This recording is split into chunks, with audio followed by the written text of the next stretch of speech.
గణాధిపతయే నమః. శ్రీమాత్రే నమః. శ్రీపాదవల్లభదత్తాత్రేయ సద్గురు పరబ్రహ్మణే నమః. మాలాం కుంఢీం చడమరుం శూలం శంఖం సుదర్శనం దధానం భక్తవరదం దత్తాత్రేయం నమామ్యహం. దక్షిణాంనాయ శృంగేరి శారదా పీఠాధీశ్వరుల దివ్య చరణాబ్జములకు అనంతకోటి సాష్టాంగ ప్రణామములు సమర్పణం చేస్తూ అస్మత్ గురు చరణారవిందాభ్యాం నమో నమః. ధర్మపురి లక్ష్మీ నృసింహ పరబ్రహ్మణే నమో నమః. స్వధర్మ ప్రేక్షకులకు శుభోదయం. విజయీభవ. స్వస్తి శ్రీ ప్లవనామ సంవత్సరం ఉత్తరాయణం గ్రీష్మ ఋతువు జ్యేష్ఠమాసం శుక్లపక్షం పౌర్ణమి. ఈరోజు గురువారం. ఈరోజు నక్షత్రం జ్యేష్ఠ. ఆంగ్ల తేదీ జూన్ 24వ తేదీ.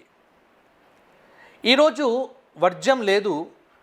వృషభ పూజ, భౌచ్ఛక మన్వాది, వటసావిత్రి వ్రతం, అదేవిధంగా స్త్రీనాం చంద్రదర్శనం, చాలా విశేషాంశములు ఈ గురువార పౌర్ణమికి ఉన్నాయి.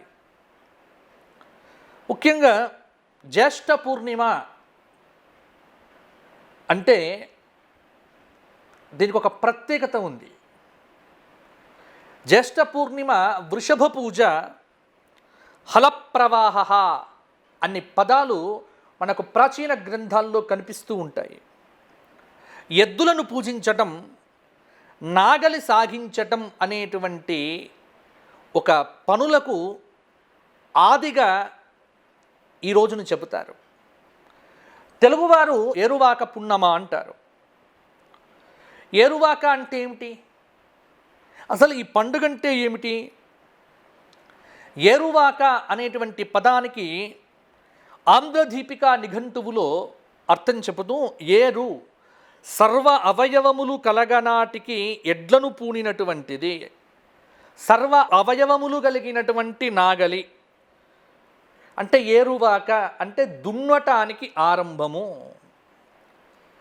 దీనికి శబ్దరత్నాకరంలో ఏరు అంటే ఎద్దులను కట్టి దున్నటానికి సిద్ధపరిచినటువంటి నాగలిని ఏరు అంటాం. ఏరువాక అంటే దుక్కి యొక్క ప్రారంభము. అంటే ఇదంతా కూడా నాగలి చేత దున్నటానికి ఈరోజు మంచిది. ఇదే అర్థం చెబుతూ ఉన్నది. అంటే ఈ పండుగ ప్రధానంగా వ్యవసాయానికి సంబంధించినటువంటి పండుగ. ఈ పండుగ నిజానికి ఈ పండుగ వచ్చేసరికి దాదాపుగా నైరుతి ఋతుపవనాల యొక్క ఆరంభం అవుతూ ఉంటాయి. అక్కడక్కడ వర్షపు జల్లులు కురుస్తూ ఉంటాయి. అందుకే ఈ పండుగ వచ్చేసరికి ఎద్దులను కడిగి కొమ్ములకు రంగులు పూసి గజ్జలు, గంటలు, అద్దము, కుచ్చులు ఇవన్నీ కట్టి చక్కగా వాటికి పూజ చేసి మంచి దానా పెట్టి ఈ పండుగలో ఈ రోజున దున్నటం మొదలు పెడతారు. ఈ ఏరువాక పున్నమనే సంస్కృతంలో ఉద్వృషభ యజ్ఞము అని పిలుస్తారు. జైమినీయ న్యాయమాల గ్రంథంలో హలాధికరణం అనేటువంటి దానిలో చెప్పారు. ఉద్వృషభ యజ్ఞాదయ ఉదీచ్చై జ్యేష్ఠమాసస్య పౌర్ణిమాస్యాం బలీవర్ణాన్. అందుకే ఉత్తర భారతదేశంలో ఉద్వృషభ యజ్ఞము అంటారు. ఇది జ్యేష్ఠ పూర్ణిమ రోజున చేసేటువంటిది. ఇక కన్నడ వాళ్ళంతా కూడా కర్ణాటక దేశంలో ఈ పండుగను కారుణీ పబ్బము అని పిలుస్తారు. కారుణీ పబ్బము అంటారు. ఇక్కడ ఉద్వృషభోత్సవము అనేటువంటిది అనడుత్సవము అనేటువంటి పేరుతో అథర్వ వేదంలో ఉన్నట్టుగా పెద్దలు చెబుతూ ఉన్నారు.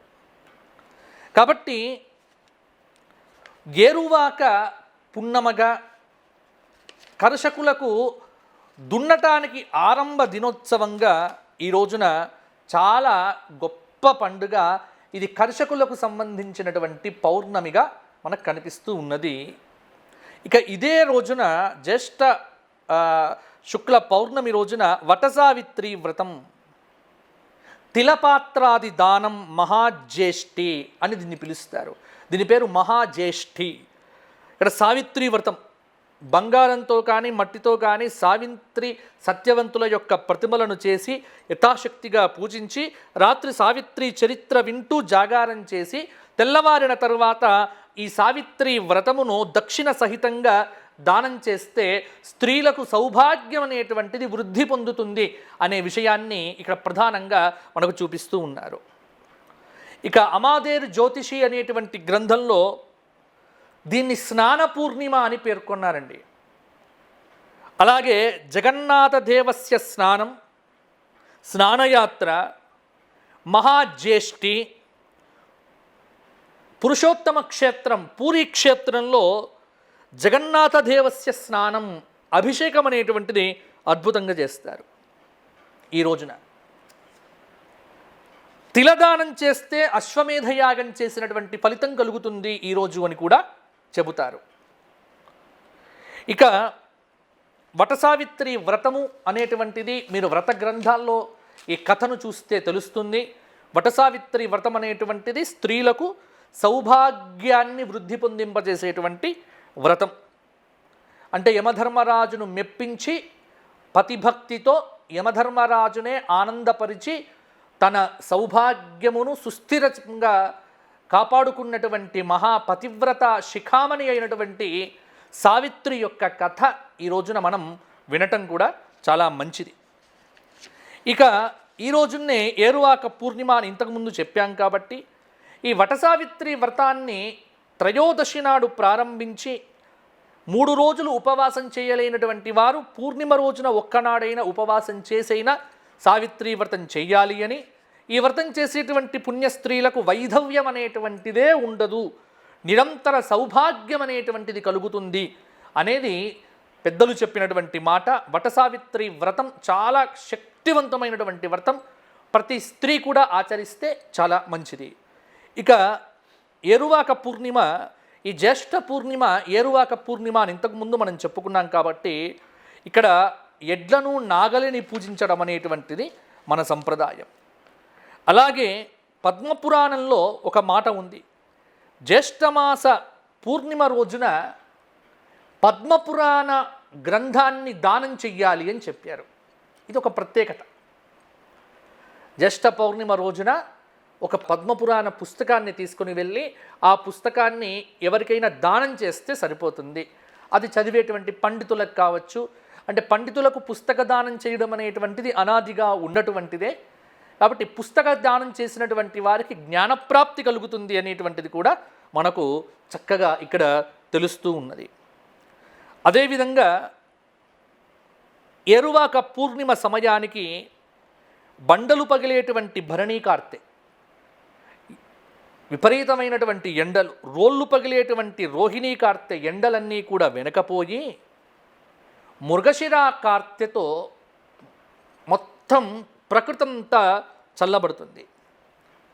ఆ తర్వాత ఆరుద్రవాన, అదనువాన అని చెబుతూ ఉంటారు. ఇవన్నీ కూడా ప్రకృతి మార్పులను సూచిస్తూ మన పెద్దలు పాటల రూపంలో కూడా దీన్ని అద్భుతంగా రాశారు.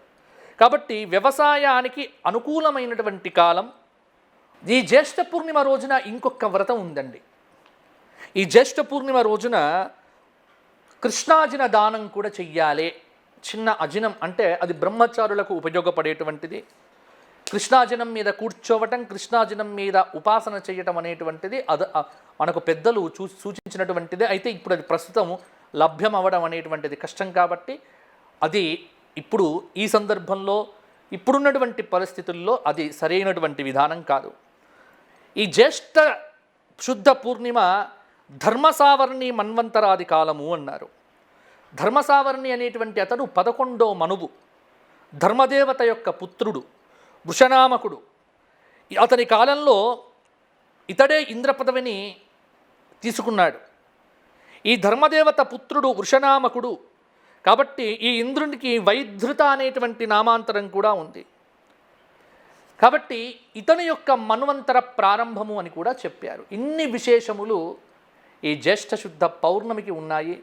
కాబట్టి ఏరువాక పున్నమ ఈ పౌర్ణమి రోజున లలితా సహస్రనామ స్తోత్ర పారాయణం చేయటం స్త్రీలకు సౌభాగ్యాన్ని వృద్ధి పొందింపజేస్తుంది అనటంలో ఎటువంటి సందేహం లేదు.